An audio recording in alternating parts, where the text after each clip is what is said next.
সিরাজগঞ্জে বৈষম্যবিরোধী ছাত্র আন্দোলনের সদ্য ঘোষিত জেলা কমিটিকে অবৈধ ও অগণতান্ত্রিক আখ্যা দিয়ে একযোগে 50 জন নেতা পদত্যাগ করেছেন।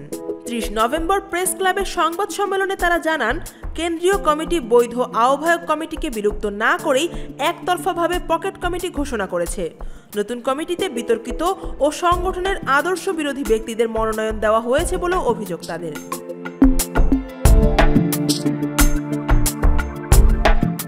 পদত্যাগকারী নেতারা বলেন, কেন্দ্রীয় কমিটি পূর্বের বৈধ আহ্বায়ক কমিটিকে বিলুপ্ত না করেই একতরফাভাবে নতুন কমিটি ঘোষণা করেছে।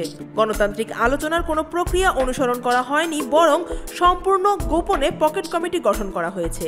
সংবাদ সম্মেলনে উপস্থিত নেতারা জানান, নতুন কমিটিতে এমন কিছু ব্যক্তিকে মনোনয়ন দেওয়া হয়েছে যাদের নিয়ে সংগঠনের ভেতরে দীর্ঘদিন ধরে বিভিন্ন বিতর্ক রয়েছে। তাদের অভিযোগ, মনোনীত কয়েকজনের বিরুদ্ধে চাঁদাবাজি, নারী সংক্রান্ত অনৈতিক কর্মকাণ্ড, মাদক সংশ্লিষ্টতা এবং প্রতিপক্ষ রাজনৈতিক দলের হয়ে কাজ করার মতো অভিযোগ রয়েছে।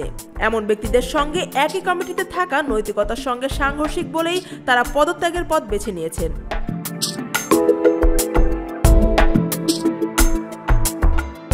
এ সময় তারা কেন্দ্রীয় কমিটির সভাপতি রিফাত রশিদের উদ্দেশ্যে লেখা একটি ডেমো পদত্যাগপত্র প্রদর্শন করেন। সেখানে উল্লেখ করা হয়, নতুন কমিটিতে আদর্শ বিরোধী ও বিতর্কিত ব্যক্তিদের অন্তর্ভুক্ত করায় তারা আর দায়িত্ব পালন করতে চান না। এর আগে 28 নভেম্বর রাতে কেন্দ্রীয় কমিটি সিরাজগঞ্জ জেলা শাখার 204 সদস্য বিশিষ্ট আহ্বায়ক কমিটি অনুমোদন করে। পদত্যাগকারী নেতারা জানান, প্রাথমিকভাবে 50 জন পদত্যাগ করলেও সংখ্যা আরও বাড়তে পারে। তাদের দাবি, ঘোষিত কমিটি বাতিল করে স্বচ্ছ ও গণতান্ত্রিক প্রক্রিয়ায় পুনর্গঠন করতে হবে। News desk, Dhaka watch.